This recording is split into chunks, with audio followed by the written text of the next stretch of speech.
Good afternoon, I'm Karen Kozia Phillips. C News is live. And I'm Nasira Mohammed with sport. To the top of the news now, the start of the 2016-2017 law term is due to begin on October 1st. However, today saw the ceremonial opening at the Holy Trinity Cathedral in Port of Spain. As tradition, it began with an interfaith service where those gathered were reminded that law cannot survive as an isolated principle. Instead, a knowledge of culture must be adopted. October 3, 1973 marks the beginning of the Law Association's tradition of hosting an interfaith service to mark the end of one law term and the beginning of another. 43 years later, the religious ceremony is still a monumental event within the legal fraternity. As hundreds gathered within the walls of the Holy Trinity Church on Friday morning, key speaker Professor Hollis Liverpool, better known as Chalk Dust, took the opportunity to highlight the importance of culture and its effect on a country's legal system. He said the very gathering was a representation of this, as Trinidad and Tobago is considered to have a culture of prayer. Having the opening of your law term in this hallowed sanctorum sends a message to our society and imprints on our culture the thought, as enshrined in our Constitution, that despite our laws and court rulings, we in Trinidad and Tobago can do nothing without God. And with this year's theme being consolidation for enhanced delivery, he warns that this will only be possible if we, as a people, have an indomitable sense of self. There can be no consolidation on your path without it. There can be no triumphant mediation or the application of mediation services successfully without the application and knowledge of one's culture. He says this failure stems from the institutional level, noting that each year students of the University of the West Indies graduate from the law faculty, but they lack a holistic understanding of their future roles. They can write books on the law of thought, but little on the bongo or the anthropology of sparrow. They can widely and eruditely describe management systems of the court, but little on the management of the panyard. For a change, we must not only make them become skilled lawyers, we must make them educated beings with culture. Using the words of a Calypsonian, the late Mighty Power, he drove his point home in song. Why neglect your culture? You're making me feel sad, oh my lad. Calypso and steel band is the culture of Trinidad. Following the service, the procession left the cathedral and made their way over to the Hall of Justice, led by the Right Reverend Claude Berkeley. Mahalia Joseph, C News. And Professor Liverpool's comments were seconded by Chief Justice Ivor Archie, who prefaced his speech saying some may be offended by what he had to say, but he has reached a point in his life where he will lose no sleep over it. He said as leaders it is important to be conscious of the responsibility that comes with such titles. I have no difficulty reminding myself and every other leader that our job is to lead, and the job of talk show host is to talk. And as for social media commentary, why waste energy? He said at this start of a new law year, he will remain committed to ensuring the judicial system, of which he is responsible for, does the work that is necessary to be true agents of change. Meanwhile, on Thursday morning, the Downtown Owners and Merchants Association expressed disappointment that no parking signs were not placed on the streets of Port of Spain as traffic restrictions took effect for the opening of the new law term. According to a release from DOMA, the traffic restrictions imposed on Port of Spain were only published in the newspaper today.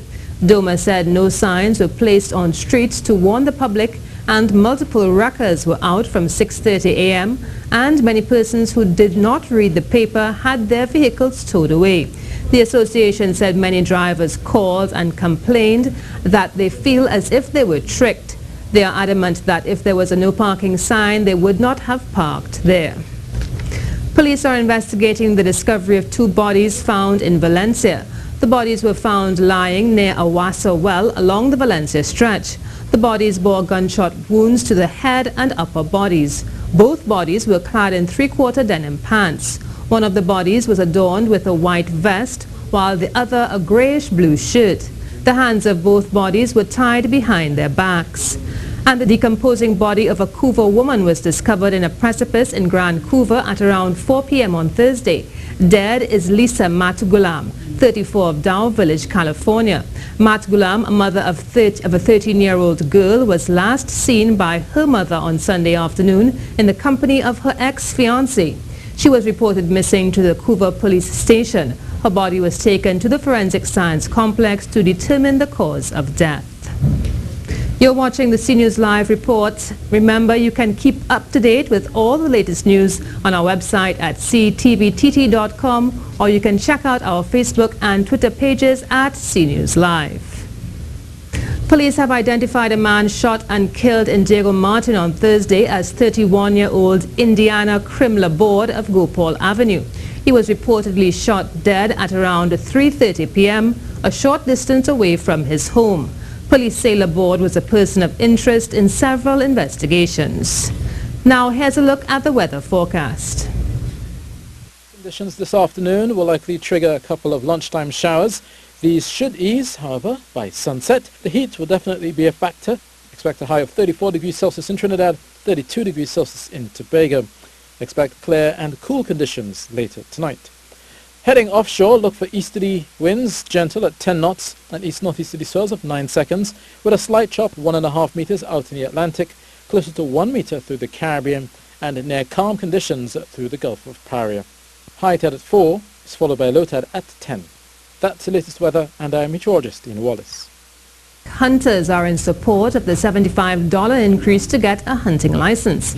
However, they are hoping the money is used to help protect the wildlife from poachers and during the closed hunting season. They are also in support of the increase in the number of honorary game wardens to 175, as the Minister of Agriculture stated on Thursday. Following a cabinet meeting on Thursday, Minister of Agriculture Clarence Rambarat announced an increase for the cost of obtaining a hunting license from $25 to $100.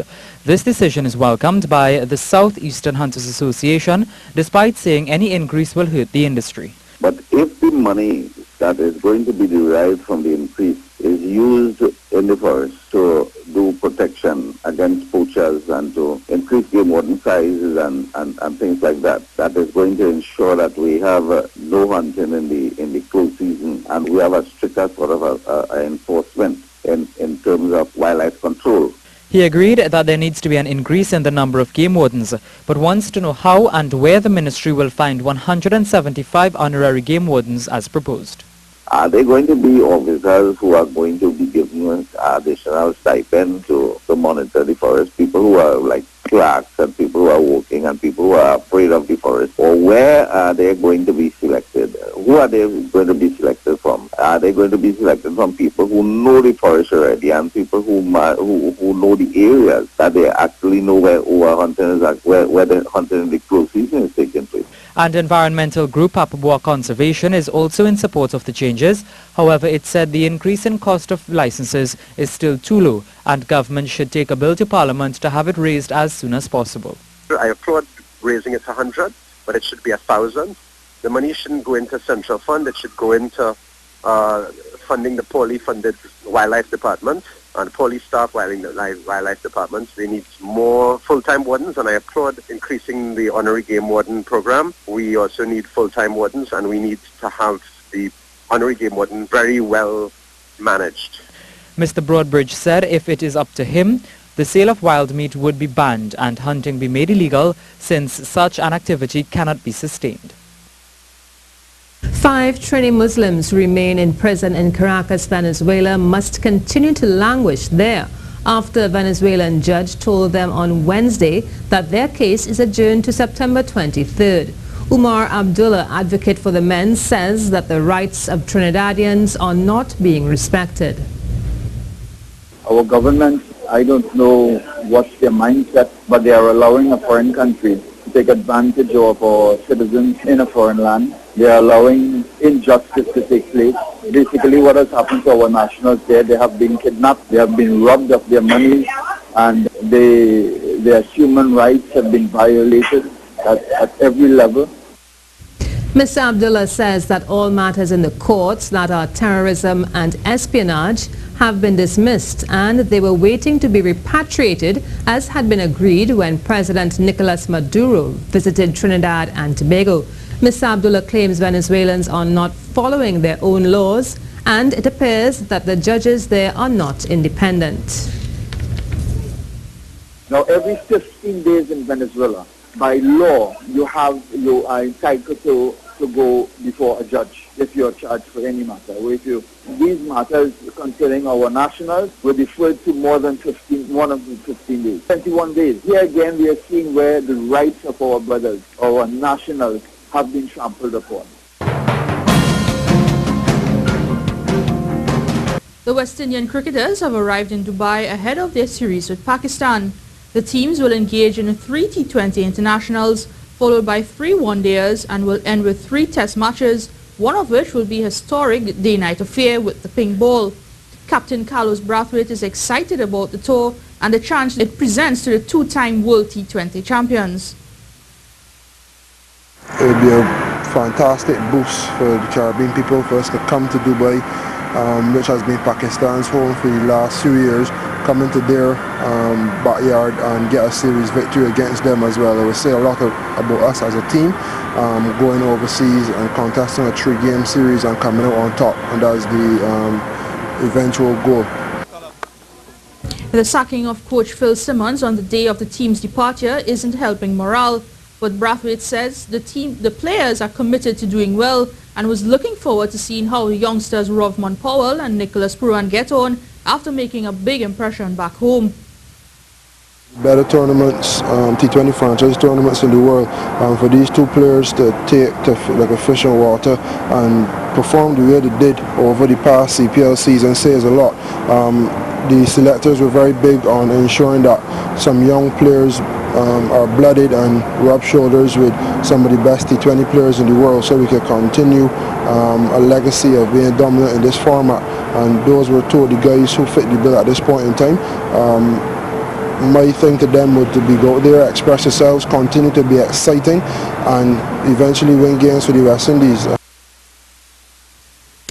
Former West Indies player and Weeper president Dinanath Ramnarine believes the current West Indies Cricket Board continues to do what they want with regional cricket.